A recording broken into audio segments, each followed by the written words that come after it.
করার পর সারাটি রাজপ্রাসাদের চতুর ধারে দেখি যেন সকল স্মৃতি রয়েছে আমার একে একে ছয়টি সন্তানের।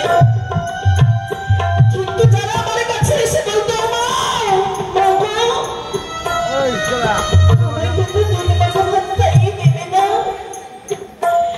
কিন্তু আজকে তো আর কেউ নেই গো বলার মতো।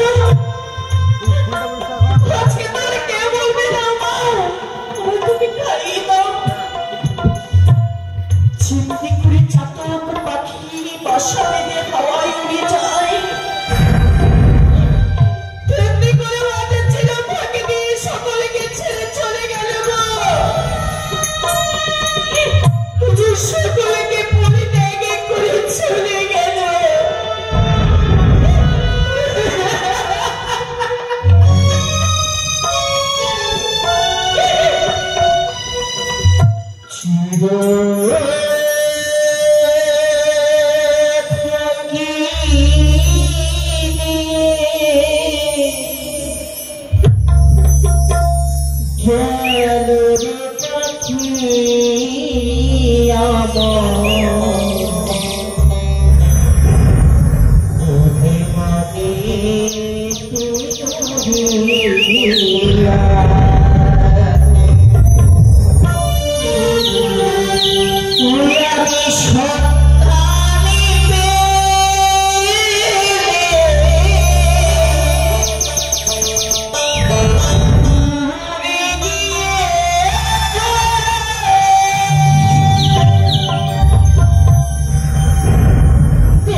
আরে সোনিকা সোনিকা মহারানী কে আছে আমার এই কুটির প্রাঙ্গণে? তুমি চম্পকনগরের পবিত্র রাজ সিংহাসনে এইভাবে যদি নয়নি জয় পরিশোধ করে মহারানী, তোমার বিহনে আমার চম্পকনগর রাজপ্রাসাদে এমন কি থাকবে বলতে পারো? আচ্ছা, একে একে 6টি সন্তানকে হারাবার পর বারে বারে তাদের স্মৃতি আমার মনে জাগে গো। যেদিকে তাকাই সেদিক হইতে যেন বলে, ও মা, বাবা, আমায় তুমি খাইয়ে দাও না মা। কেমন করে তাদের মুখের বাড়ি আমি ভুলে থাকবো বলো না? কিন্তু মহারানী, যে কোনো ব্যক্তি মনের জন্য ত্যাগ করে পরবর্তী গমন করে সেটি হয় কখনো জীবিত হয় মহারানী। শুধু তোমার নইবে তোমার নইবে নন, আমি যে আমার নিজের হস্তে আমার 6 সন্তানকে কুঞ্জরিয়ার ঘাটে আমি ওই ভেড়ার উপর ভাষ্য দিয়েছি।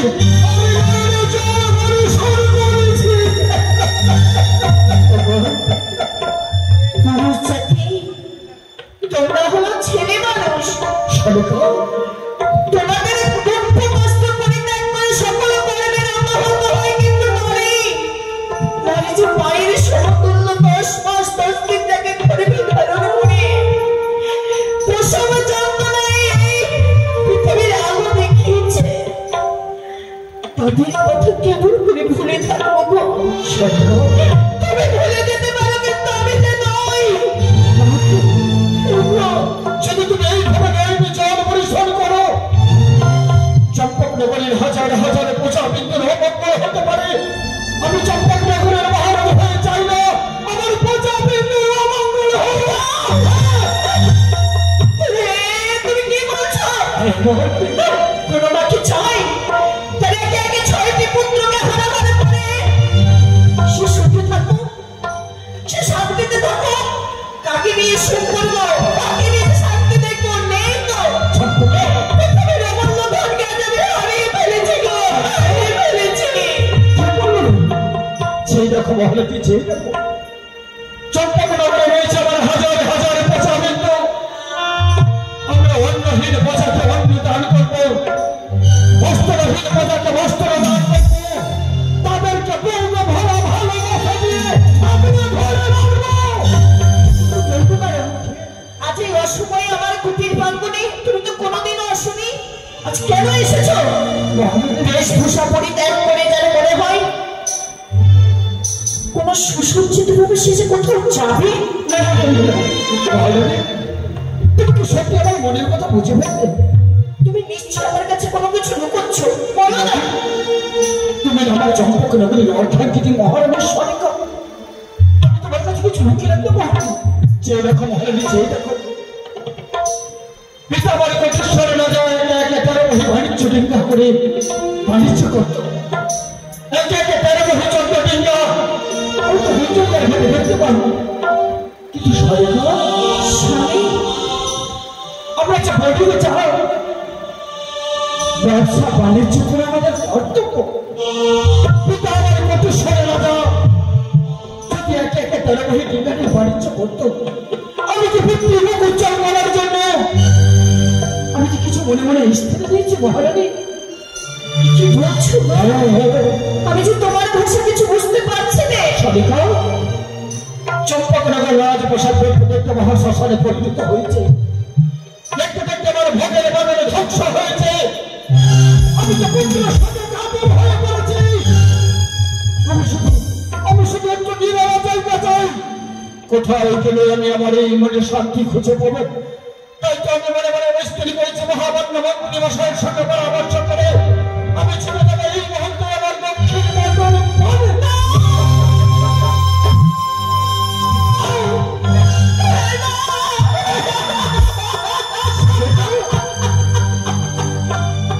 তুমি কাঁদছো?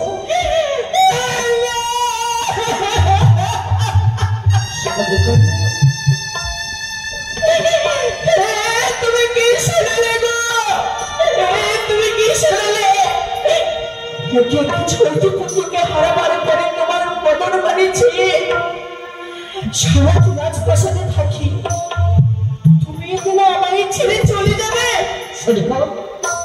তুমি ধরে চম্পকনগরে রাজমাতা তোমার মুখোমুখি একটা নিচে হাজার হাজার বোঝা দিল, তাদেরকে তুমি নিজের পুত্র সমতুল্য ভেবে বুকুপুরে ভালোবাসা দেবে। চট্টগ্রামের রাজপ্রাসাদ ঠাকুর মহামান্য মন্ত্রী মশাই, মহামান্য সেনাপতি মশাই, ঠাকুর কাকুমণি, তাদেরকে নিয়ে তুমি রাজ্য পরিচালনা চলে যাও, আমি বাধা দেব না। এতদিন ঘর সংসার করেছি, কোনদিন আমার কথা শুনেছো তুমি? শুনতে হবে না। কিন্তু জানো তো তুমি যাবে, আমি বাধা দেব না। দেবে না? কোনদিন তো আমি তোমার অমঙ্গল চাইনি, চাইবো না। তবে জানো আমি 11 পঞ্চমের বন্ধন করেছি নিজের হস্তে তোমাকে আজ সেবা দেব জন্য। তো এসো না, এসো এসো। তোমার কাছে না জানি এ জীবনে তোমাকে সেবা দিব না, শেষ সেবা দেওয়া না হয়ে উঠিব। কথা বলো, কিন্তু বারবার একটি কথা তোমার কাছে বলে রাখি, দেখবো মরণে কালে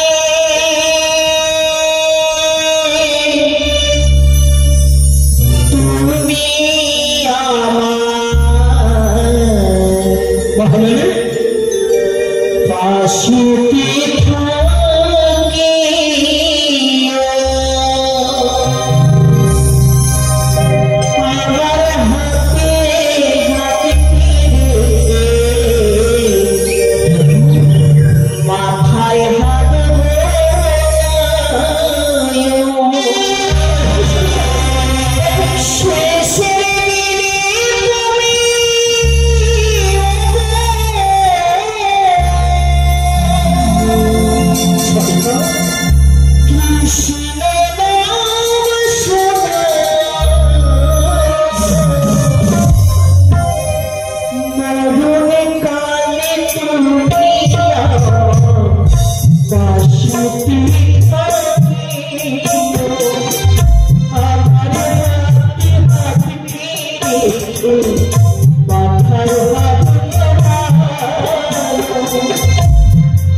আমি কলঙ্ক পরিত্যাগ করে আমি আবার শিবালয়ে যেতে হবে। ঘুমিয়ে থাকুন, আর আমি আসছি না কেন?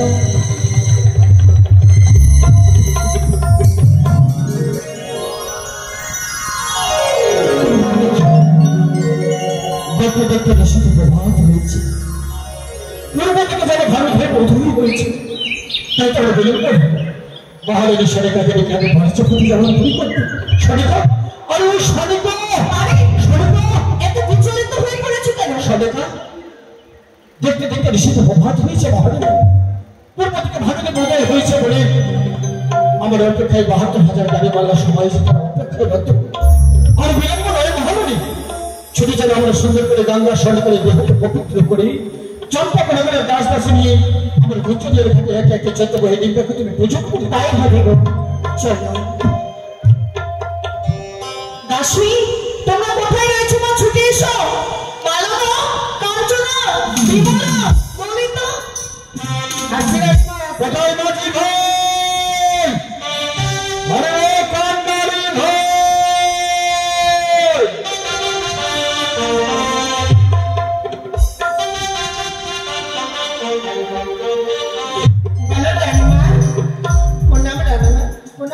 আশীর্বাদ করে আমাদের ভজিবে দাসিমা। দাসী বলো মা, চিন্নিকুল সপ্তমী অষ্টমী নবমী দশমীর দিন দুর্গমাকে বিসর্জন দিতে হয় সনাতন ধর্মে। আজও তেমনি করে আনন্দের দিনে দুঃখের ধারা বয়ে যায় মাইবো। আজ এই দুঃখের দিনে আর আনন্দের বাক্য মধ্যে উচ্চারণ হয়নি। তাই তো তোমাদের রাজা বাবু এবং তোমাদের স্বামী চলে যাবে সেই বাণিজ্যে। তাই তার বিলম্ব করবো না, চলো ডিঙ্গাখানে আমরা চুরমনে করে দেই। বলো ডালাখানি নিয়ে এসো। জামা নিঃসমা ডালাখানি নিয়ে এসো। আরে মাঝি ভাই, সমস্ত মাঝি ভাইদের বলে দাও একে একে ১৩ বহি ১৪ দিন আমার গুঞ্জনের কাছে সুন্দর করে লাগিয়ে দেবে। তোমাদের রানীমা দাসদাসী সবাই ডিঙ্গা পূজন করবে। শুধু তাই না তো, আপনারা একটু এসো, এক একটা ১৪খানি ডিঙ্গাকে আপনারা চুমন করে যান গো মায়েরা। বাড়ির প্রিয় বাচ্চাদের বলছে আসো এসো। ও ডিঙ্গা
মাসিমা রাজা বাবু আজ আমরা চলে যাচ্ছি দ্বাদশ বছর ধরে বাণিজ্য পথে। আমরা যতদিন না দেশে ফিরে আসবো তোমরা সবাই কিন্তু তোমাদের রানীমায়ের পাশাপাশি থাকবে। বেশ বাবু বেশ। তোমাদের রানীমা যখন তোমাদের যা বলবে তোমরা কিন্তু কথা শুনবে। তাই করবো বাবা। কিন্তু রানী কিন্তু জানো মাসি কি বাবা? তোমাদের মধ্যে যাদের যাদের বিয়ে হয়েছে তোমাদের স্বামীও কিন্তু বাণিজ্যে যাচ্ছে। কিন্তু আমার স্বামী না এখানে। তোমার স্বামী যাচ্ছে না? না বেশ যাবে। আমার স্বামী আছে। তোমার স্বামী আছে মা? হ্যাঁ। তাহলে তুমি তোমার স্বামীর সঙ্গে একটু কথা বলে নাও। ঠিক আছে। আমরা কিন্তু কথা বলা শেষ হলেই বাণিজ্যে বেরিয়ে পড়বো। যাও যাও তুমি একটু কথা বলে নাও পাশে গিয়ে। ওগো তুমি যাচ্ছ? তো যাবো না তো কি করবো রে? যেদিন আসবা কি না সেদিন আমার জন্য নাইটি নিয়ে আসবা। নাইটি? শোন শোন শোন, তুমি ইচ্ছা করছে এটা বলার। শোন বলো। আমার কিনা যাওয়ার ইচ্ছা করছে না। বাবা ইচ্ছা বাবা বুঝিয়ে বল না। ঠিক আছে বলে তুই জামা নিয়ে যা না। বল বলে দেখ কি বলছে। না আমি পারবো না বলতে। বলে পারবি না? আমাকে মারবে। আচ্ছা মা তো মারবে রে। জানতে পারবে তো? শোন শোন একটা কথা শুনে নে। কি? আমি যখন পানি দিয়ে শুনে যাবো কিনা তুই ওদিকে যাবি না। ওদিকে ওদিকে যাবি না ওদিকে। মাকুর বাড়ি দিকে? হ্যাঁ ঠিক আছে যাবো না। ঠিক আছে। হ্যাঁ ঠিক আছে। তুই থাক বাড়তে আমরা চলে আসবো পানি যেতে তাড়াতাড়ি। তাড়াতাড়ি আসবা কিন্তু কি? হ্যাঁ ঠিক আছে। কথা বলা হয়েছে? দাসী তোমরা এখানে হইতে যাও, কিছুক্ষণ আমরা আড়ালে একটু গল্প করে নিই। স্বামী গো, সন্তান মনে পড়ে আগামীকাল নিশির কথা? একটি নিশি তুমি যে আমার সঙ্গে যাপন করেছিলে, সে একটি নিশির জন্য যদি আমার গর্ভে কোনো সন্তান সন্তুষ্টি আসে তুমি তো আমায় কলঙ্কের বিচারিণী বলবে। ও তাই তুই এর উচিত প্রমাণ দিয়ে যাও। নিশ্চয়ই দেবো মহারানী। একটি নিশ্চয় তোমার সঙ্গে যাপন করেছি বলে যদি তোমার রাজগর্ভে আসে রাজ সন্তান, যদি তুমি হও অর্থ সন্তান, আমি নিজ হস্তে পত্রখানি হতে ছড়ানো করে রাখবে। যেদিন আমি বাণিজ্য পথ সম্পন্ন করে দেশে ফিরব সেদিন আমি দুনিয়ায় দর্শন করব। নিজ হস্তে রেখে দিলাম পত্র। যদি হয় মেয়ের সন্তানের নাম দেবে মালাকো, আর যদি হয় ছেলে সন্তান নাম দেবে তুমি দুর্লভ। বেশ এই নাম এটাই স্বামী। সন্তান স্বামী দক্ষিণ পথের বাণিজ্যে যদি আমার কুসংবাদ শুনতে পাও, অন্তত তোমার নয়নে দিয়ে তুমি দু নয়ন থেকে জল পরিষ্কার করবে। পরিষ্কার করে মহানবী বিদায়, হাসি মুখে বিদায়। যাও যাও। দুর্গা দুর্গা। কোথায় বাজে বাবা? সমস্ত মাঝি ভাইদের বলে সুন্দর করে বৈঠা হাতে হাত ধরে নেবে আর তরিতে সুন্দর করে পা তুলে দেবে। আর দেবাদেব মহাদেবের নামে দেবে জয় ধ্বনি, মা ভবানের নামে দেবে উলে ধ্বনি। বলে সবাই মিলে জয় জয় শিব শঙ্কর জয়, জয় জয় শিব শঙ্কর জয়, জয় জয় মা ভবানীর জয়, জয় জয় মা ভবানীর জয়, জয় জয় মা মহামায়ার জয়, জয় জয় মা মহামায়ার জয়, জয় মা কাত্তায়নীর জয়, জয় মা কাত্তায়নী। বাবু একটা কথা বলবো? বাবু একটা শাড়ি গান বলবো? শাড়ি গান?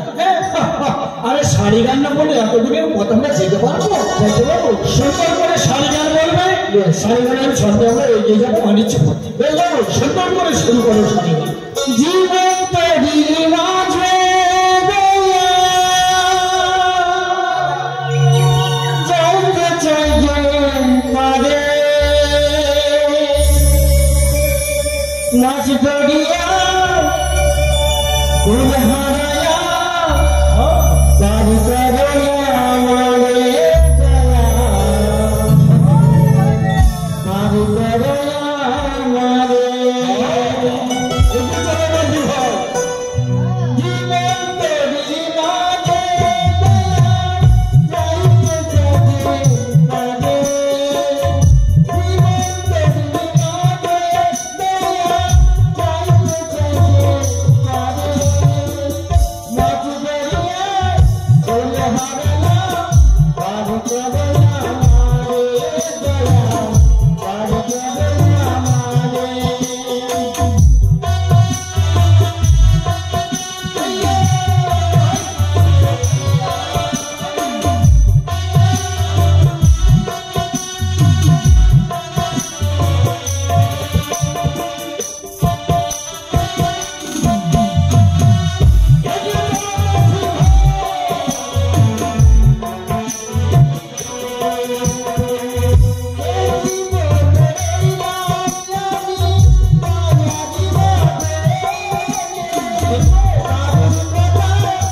সামনে চেয়ে দেখো, সামনে দিকে এসো।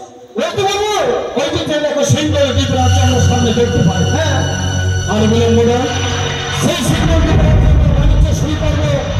সিঙ্গল দ্বীপে রয়েছে ধামাকাদা, সেই ধামাকা বাড়ি দিলে সিঙ্গল দ্বীপে রাজা আসবে, তখন আমরা বাণিজ্য শুরু করবো।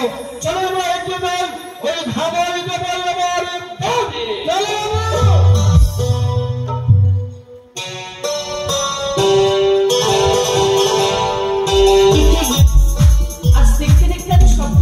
অন্তঃসত্ত্বা এই লজ্জার কথা আমি কাকে বলি? দাসী, ও মা দাসী, বলো মা, বলো। তোমরা কোথায় রয়েছো মা? এই তো আমরা কাজকর্ম করছি। দাসী, কি জানি মা? আজ বলো তো মা, আমায় দেখে কেমন মনে হয়? কেমন দেখতে হয় জানো মা? জানো, হ্যাঁ, জমিনে পটল দেখেছ, ঠিক একদম পটলের মতো লাগছে মা। সত্যি বলেছো? সত্যি মা। কিছু খেয়ে নিয়েছো নাকি? বেলুন নয় মা, সেটা হলো কোনা। বেলুন? বেলুন নয় মা, বলুন। দেরি করে না মা, বলো। বেশ মা, আজ কেন রেখেছি জানো? কেন মা? আরে সপ্তম মাসে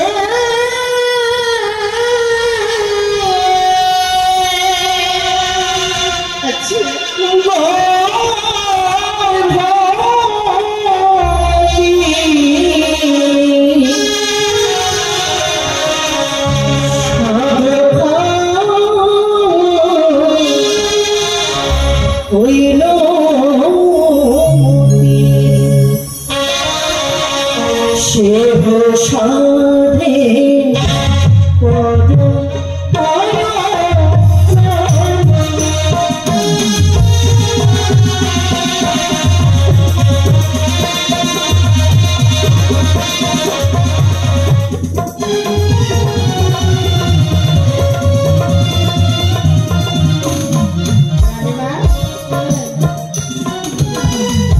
এটা কি জিনিস?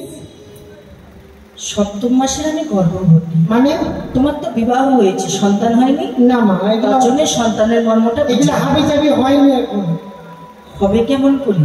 স্বামী বোধহয় বিদেশে রয়েছে, তাই বিদেশে না মা, রাজা বাবুর সঙ্গে চলে গেছে বাণিজ্য কত বড় হয়ে গেল। আচ্ছা, যখন বাণিজ্যে গেলেন তখন তুমি যে বললে আমার স্বামী এখানে নেই, ছিল, ঢুকে চলে গেছে। ও রহস্য করছিলে, আমি বুঝতে দিয়েছিলে না, তাই তো? আমার গর্ভে রয়েছে সন্তান, ও তাই আমি সপ্তম মাসের অন্তঃসত্ত্বা। আচ্ছা বলেন না কি কি খাবে? চলা যাব তাতে প্রিয় দাসী সাগরে দাসী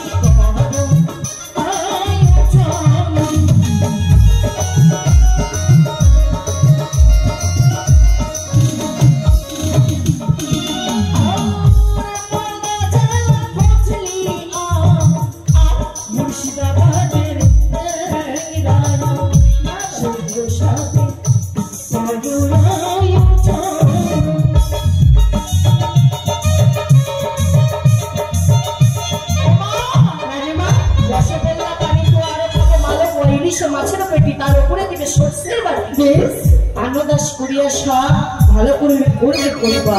একটি নতুন বস্ত্র, আখার পোড়া মাটি, আমি সব নিয়ে এসো মা। বিশ্রাম দিচ্ছি, তুমি নিয়ে এসো। কোথায় রে লকড়ি? আরে লকড়ি আসি আসি ভালো রসমালাইয়ের নেশা বন্ধু, ভালো রসমালাইয়ের নেশা, ভালো রসমালাইয়ের নেশা,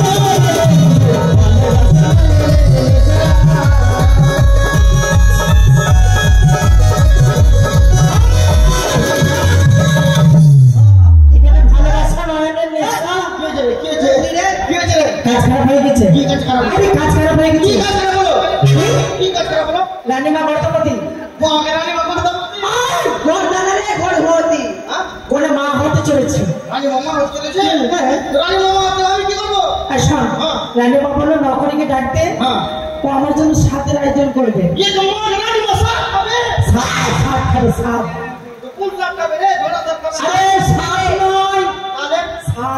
আমি ভাবছিলাম যে হার হার সাপ দেবে সাপ নিয়ে আসবি, একটা নতুন শাড়ি নিয়ে আসবি, নতুন শাড়ি, আর চম্পকনগরে যত মা মাসি আছে তাদেরকে একটু করে সংবাদ জানিয়ে আসবি। তাদেরকে সঙ্গ দিব, সংবাদ দেবো, মানে রানীমা শাড়ি খাবে তো, পয়সা দে পয়সা, পয়সা যা টুকাই বাবুর কাছ থেকে নিয়ে নিবি। নিয়ে নেবো তোকে বাবুর কাছ থেকে। হ্যাঁ তোকে বাবুর কাছ থেকে নেবো পয়সা। আর মায়েদের মাসিদেরকে বলবে রানীমা শাক খাবে, আপনারা আসেন, তিনজন আসেন, একটু করে শাক খাওয়া যাবে। রানীমা শাক নিয়ে এসছে না?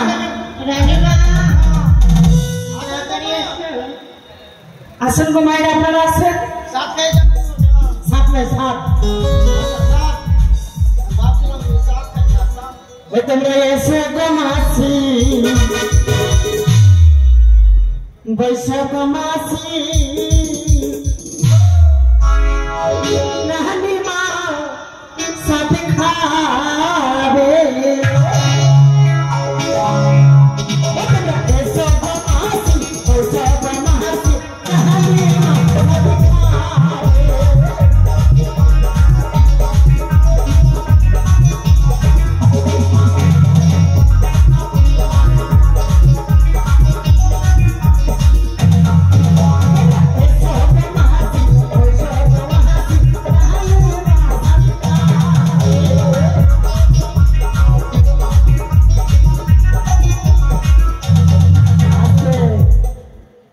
বাবু আপনি খিলাবেন, আপনাকে খিলিয়ে দেন। আসেন না গো মাসি, মায়ের আসতে দেরি করছে, বাবা তো এসে গেছে। আসেন না গো মাসি বাবু, রানীমাকে সাথ আসেন না গো। রানী মায়ের দেখি মায়ের, রানী মাকে সাথ খাওয়াইবে।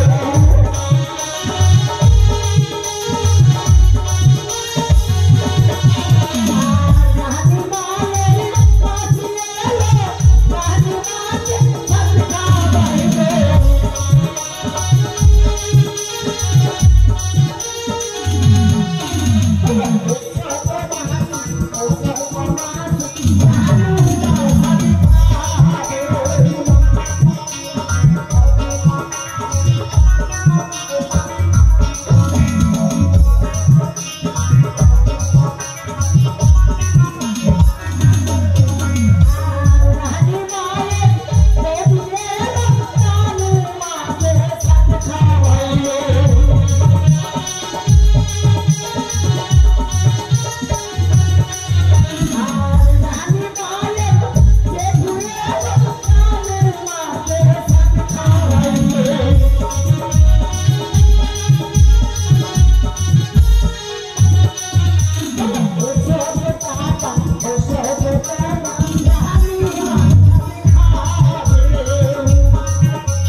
বাবা রানীমা গান এবার সব খাওয়াবো কি আমি খাওয়াবো কত দেরি করছি হাতে সাপ খাওয়াবি তো আমি সাপ খাবো রানীমাকে খাবি রানীমা সাপ সুক্কা হয়ে গেছে রানীমা সাপ ওকে চিল্লা করে গেছে একবারে নরম করে খাওয়া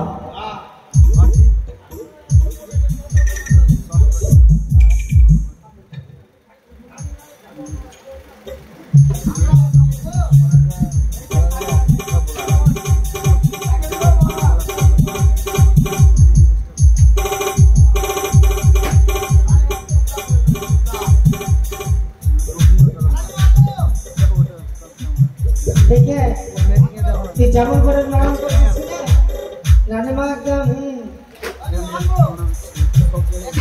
দেখে দেখে তো কেমন লাগছে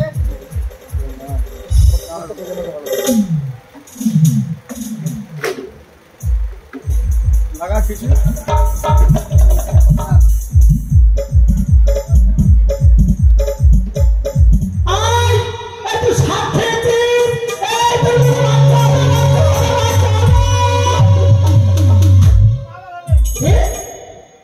আমি সাপ খেয়েছি যেটা আগে ওরা ছিল আমার বাবা আমার মা হবে আমার বাবা মা সাপ খেয়ে এসেছিল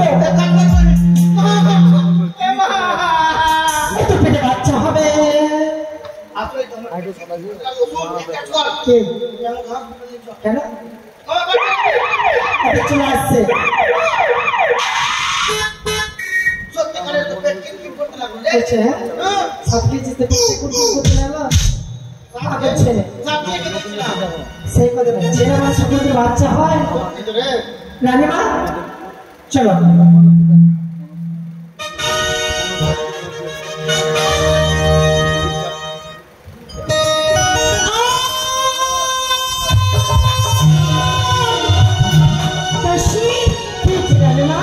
আমি ধরে ধরে ধরে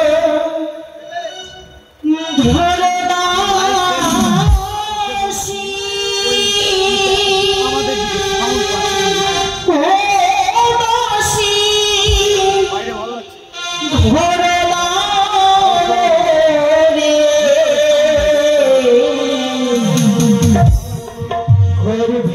যন্ত্রণা দাসী সহে না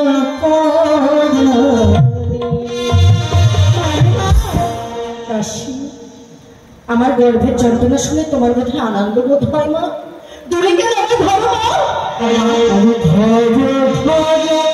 ভালোবাসি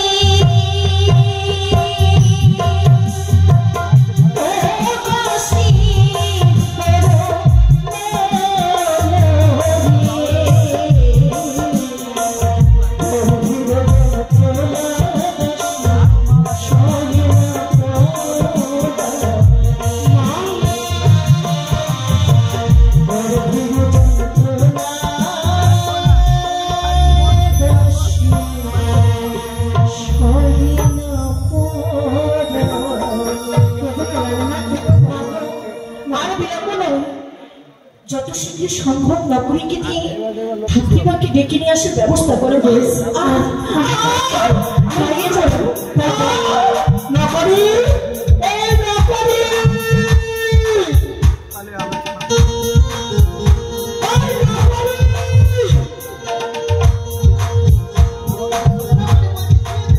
খারাপ হয়ে গেছে হ্যাঁ রানীমার পেটে ব্যথা উঠেছে রানীমার প্রসাদ জ্বালা যন্ত্রণা সহ্য করতে পারছি না সত্যি রানীমার প্রসাদ জ্বালা